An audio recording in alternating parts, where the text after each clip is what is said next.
Hello, it's Alex at Ithaca Cybersecurity, and on this week's edition of Profit Insights, we're going to be looking at how to become a level 5 leader.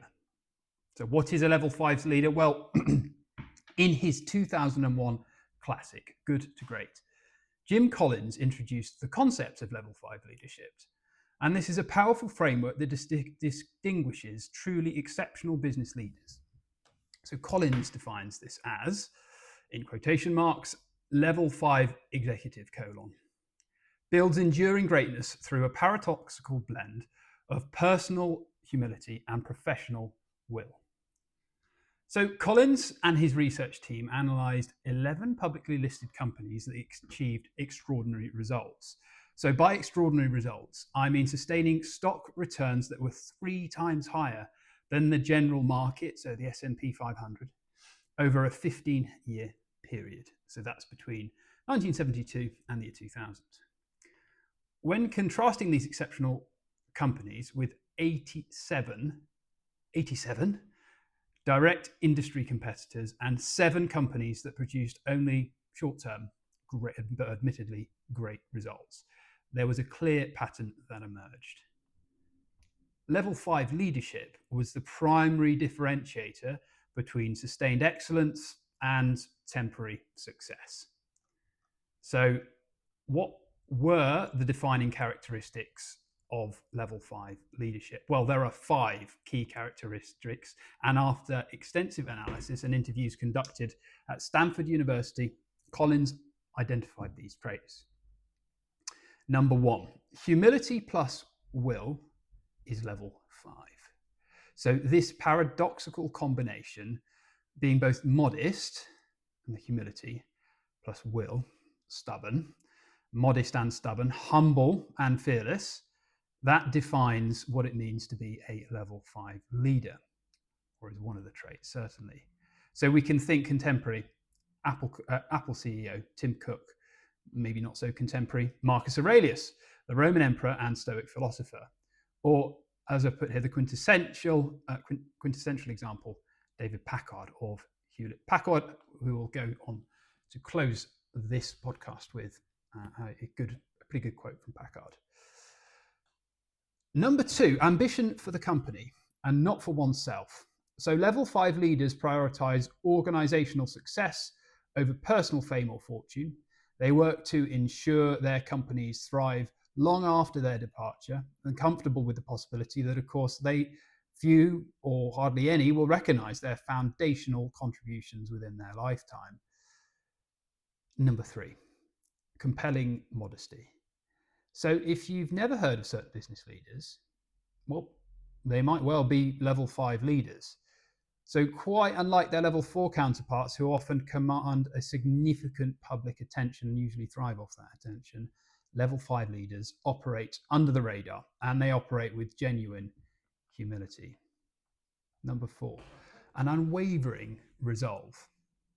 So these leaders possess an absolute determination to do whatever is necessary for the company's success.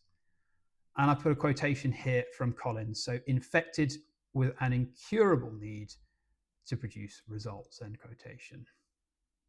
And number 5, the slightly oddly named window and mirror principle. So when things go well, level 5 leaders look out the window to attribute success to external factors. Now, I've done a column on luck.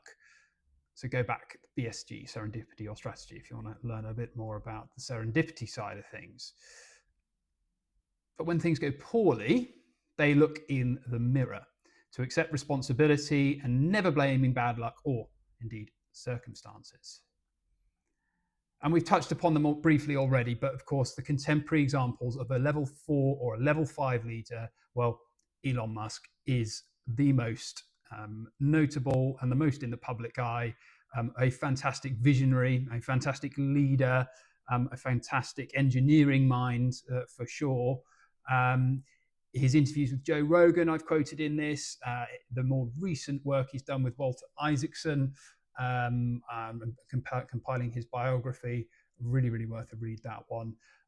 But They showcase his extraordinary capacity to think big, but critics will justifiably question whether this public persona he's got and his approach will position SpaceX, X, or Tesla for success beyond his tenure or after his lifetime.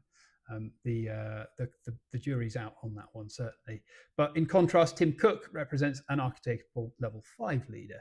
So, of course, we've heard of Tim Cook. He's got a public persona, but a good example, when this column was originally written in early 2025, Tim had just been out to obviously to President Trump's office. Trump, you remember, April 2025, put in these tariffs. Now, Apple products got an exemption for that, didn't they? They were manufactured in China, and this is just characteristically unassuming yet remarkably effective, consistently producing and protecting those shareholder interests while advancing Apple's vision as a product of that, really. So everyday level 5 leadership. So if you're not really able, and who of us are really able to relate to Tim Cook or Elon Musk, we're not probably in that position, certainly in the majority of the listenership, the readership of these columns and the podcast. Well, if you're questioning how many level 5 qualities you possess, then definitely you can take heart, because I've just identified some really common behaviors that across a lot of the general population that do demonstrate clear level 5 characteristics. And number one, I've got down here, perhaps not surprisingly, is raising children.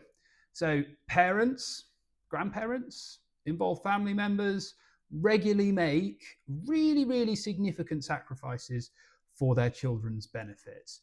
So they are by doing that, they're showing ambition beyond their own self-interest and determination needed for long-term success. And I would underline determination on that one.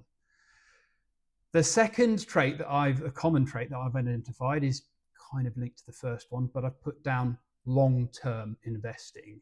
So keeping it in the markets, not touching it. So, for example, contributing to a child's ISA, contributing to their pension, contributing to a savings account, building your own retirement funds, or just generally living below your means to accumulate intergenerational wealth. They all reflect really, really well as a level 5 quality. So focusing on results that extend, of course, well beyond your own lifetime. And number 3, very generally, collaborative teamwork. So whether you're in a business, a non-profit, sports team, working in a social enterprise, or just working with others towards a shared goal, towards a vision, that's larger than individual achievement. That all aligns very, very well with a level 5 principle, and therefore, level 5 leadership. So how does this translate the more modest everyday examples into building great organizations? Well, Collins argues that identifying and installing level 5 individuals in leadership positions is a fundamental part to transforming good results into great ones. So this connects to his first who, then what principle. First who, and then what. So getting the right people in the right positions before determining the strategy. Getting the right people in the right positions before determining the strategy. And that's a lot more important than the reverse. We have the strategy, right, now I need to find someone to execute it. So this observation resonates with virtually all successful leaders who consistently emphasize that the critical importance of hiring and firing decisions, or as Colin puts it, getting the right people on the bus in the right seats and the wrong people off the bus quickly. As someone with experience helping organizations make hiring decisions and navigating both successful and unsuccessful hires within my own endeavors, my own enterprises, I'll share the insights on making the right hiring choices, in my view, in my next podcast and column. But for now, I'm just going to leave you with this very apposite reminder from the level 5 leader, David Packard.